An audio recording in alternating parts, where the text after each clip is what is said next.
So I thought it might be helpful today to do a video on my experiences on Accutane. I know it's one of those things that there's so many rumors kind of regarding the medication. Some people call it a miracle drug, just take it and you'll never have another pimple again. Other people have horror stories about the side effects and how they had to go off of it. So I thought kind of sharing my personal story might help someone who's trying to decide whether or not they should go on it. So I'll start with my skin. So I guess I'm 25 now, but in high school I had okay skin. I'd call it normal, you know, average teenager skin, the odd breakout here and there. Eventually I was kind of unhappy with that, and I did go on birth control when I was in grade 12 and antibiotics. And the antibiotics, usually a doctor will prescribe that to reduce the inflammation and kind of kill bacteria in your skin. So it gets it under control, and then the hormonal levels of your birth control will regulate your skin. So that actually worked really well for me, and all throughout university and even after university for about a year, I had great skin. Very, very rarely would I have a breakout. My skin was pretty much clear. It was normal, maybe a little oily, maybe combination skin, but it was great. What the problem was probably a year and a half ago, my birth control that I was on, they stopped making it. So immediately my doctor put me on a different type. And I guess, I don't know whether it was a multi-phase versus a monophase, or if it was a different level of estrogen, or whatever it was, my skin it just wreaked havoc on my face. I was experiencing really bad cystic acne only in my chin area. Everywhere else was completely clear, but my chin area was like painful, really gross, large breakouts. And the worst part was, nothing I could do would make them go away. I was completely strict about my skincare regimen. I used every different type of product. Always washed my face. I took my new birth control religiously, and just nothing was working. And one breakout would last like months on my face, and it was just so frustrating. So I kept going to the doctor, and you know, he kept trying to switch up my birth control, trying to find a new different level of hormones. Didn't work. I tried everything. It's funny, when you have bad skin, people almost take it upon themselves to give you advice, like, oh, well, have you tried this? This worked for a friend of mine, or this worked for my brother's girlfriend's cousin, or whatever. So I tried topical treatments, I tried prescription creams, I tried very natural remedies like tea tree oil and witch hazel. And one of the last resorts I tried after, you know, going to my doctor and him trying different birth controls, and I think he even tried to put me on antibiotics to, again, just regulate everything. My last kind of resort was going to a naturopath, because it's controversial, but a lot of people believe that there is a direct link between what we consume and the state of our skin, which does make sense, right? So she diagnosed me with an overproduction of yeast in my body, and that was why I was breaking out. So I had to go on a Candida Cleanse, which meant I could not eat anything that had yeast in it or that had sugar, even natural sugar, to feed the yeast, which meant I could not eat bread products, I couldn't eat anything like artificial or, you know, like man-made. I couldn't even eat fruit because that had a lot of natural sugar. Random vegetables like corn I wasn't allowed. Basically meat and quinoa and very limited selection of vegetables. And I had to be on this for a month. And I have the biggest sweet tooth, so I was completely just miserable the whole time. And it did work. It did work for a bit, and then the acne just came right back. And even if it had have worked, it was very expensive because I was on a bunch of like probiotics and liver cleanses and all of these pills that aren't covered by insurance or anything.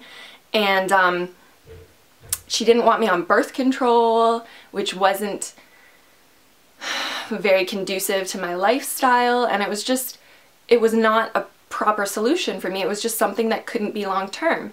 Never mind mentioning that I couldn't eat any of the foods I wanted to eat. So I basically got an appointment with a dermatologist, not a doctor, and one look at my face and they said, you need to go on Accutane. And my knee-jerk reaction was no.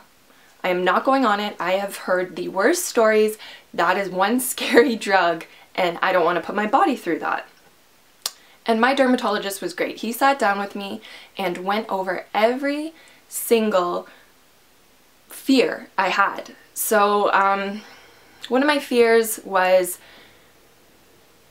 it destroys your liver and your internal organs. And his response was, it doesn't. It is passing through your liver, so it's, you know, making your system, you know, work a little bit harder.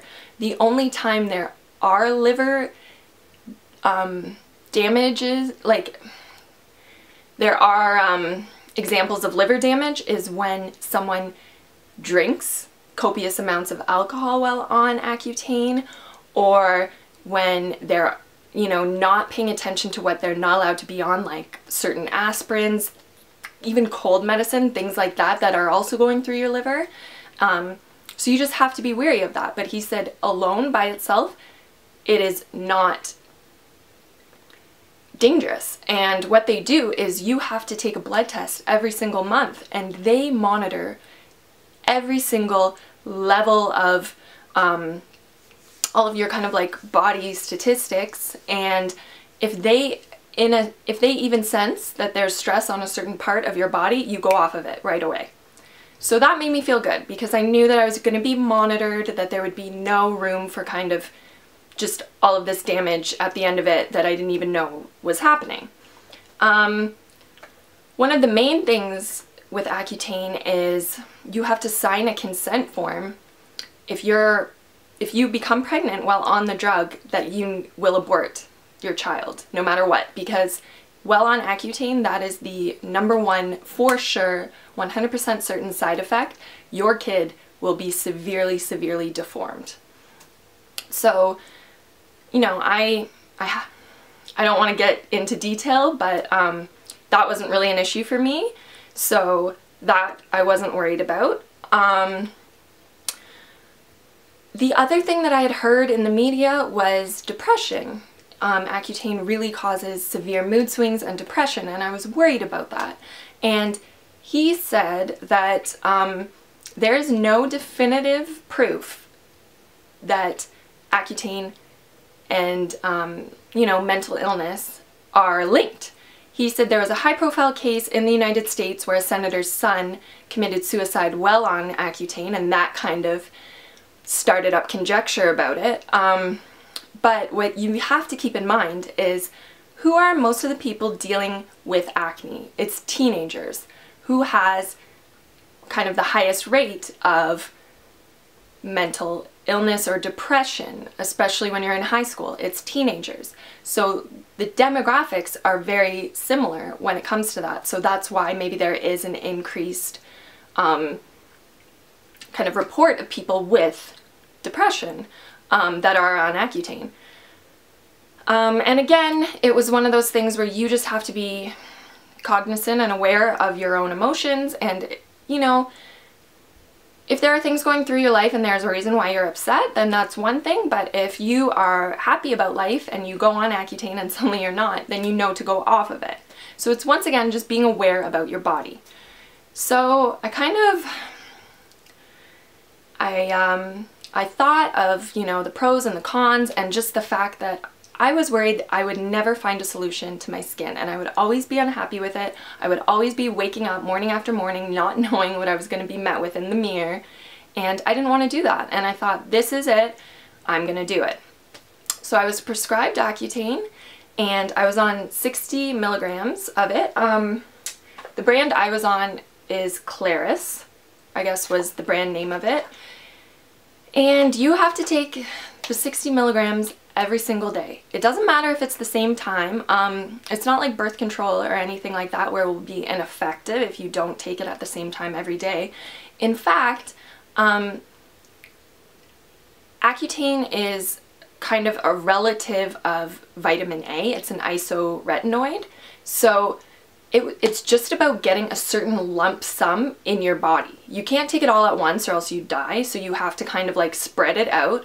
But as long as you eventually get that lump sum in your body, it's fine. So you can't really double up on dosages, but if you miss a day, it's not a big deal. In fact, my dermatologist told me that it still will be effective up to a month. So you could take a pill, forget, or for whatever reason not take it for a few weeks, sorry, and then as long as you take it within that month period and keep continuing it, you're still fine. So there is a lot of flexibility in terms of when you take your pills. I guess we'll talk about personally what happened to me in terms of side effects. I am not going to sit here and lie to you. I was very, very lucky. So one of the side effects is it will get a lot worse before it gets better. And I was worried about that because I just didn't want to deal with any more issues. I couldn't imagine my skin getting even worse. It was just one of those things where I was like, really? Really? But that didn't happen to me. So I didn't experience that.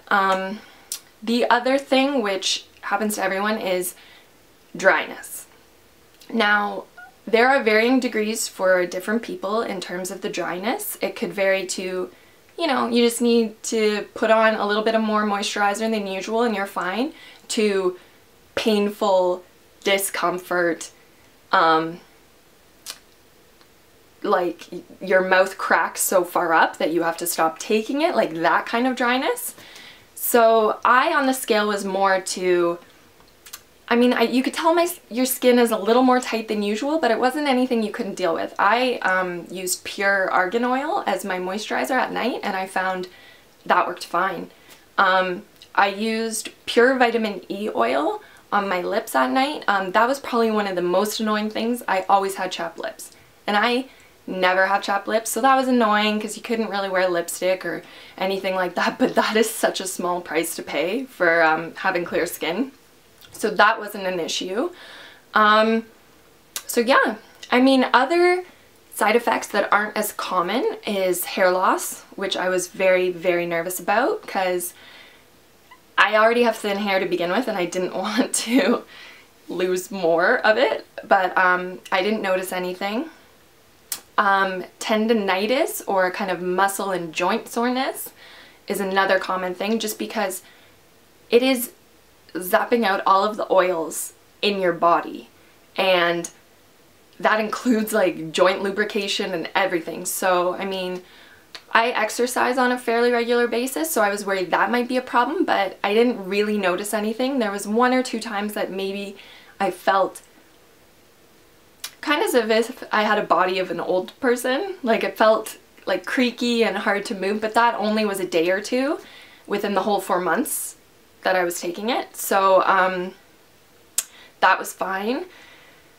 And honestly, I mean, I hate to cite this as a problem, but probably the worst part of it all was just the fact that I had to be very aware of what I was drinking.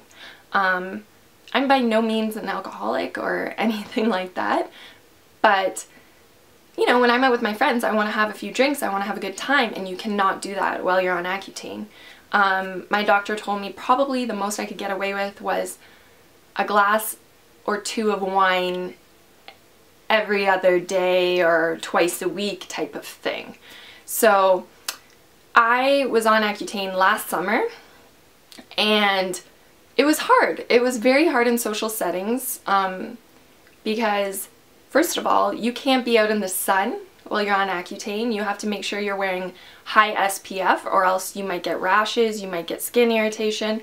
So it was one of those things where I'd go to a friend's cottage, couldn't be out in the sun, couldn't be around the bonfire, you know, having drinks with everyone, and that was a little annoying, to be honest. But I did the four months with little to no discomfort and very little side effects, and fast forward a year later and I have no complaints in terms of my skin. It completely cleared up everything. I have skin that I can manage, that I can predict, that is normal.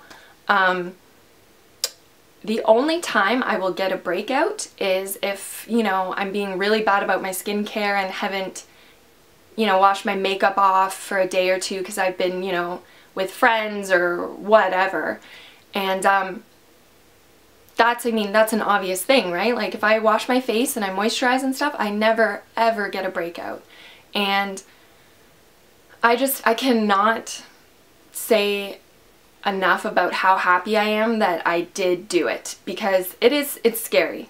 It's very scary, and it's a serious medication, but for me it was the perfect solution.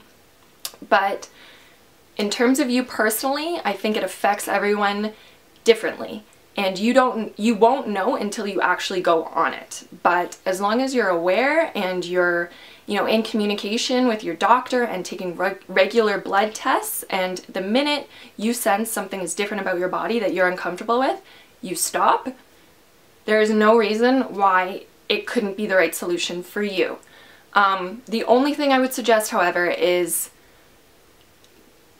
make sure it is your last resort and you've exhausted all other possibilities, because, you know, even though I don't notice any, you know, long-term side effects from it, who knows, right? And who knows what they'll say in 10, 20, 30 years from now about this drug. So if there is ever a situation where you can avoid it, you know, why not avoid taking heavy medication on your system?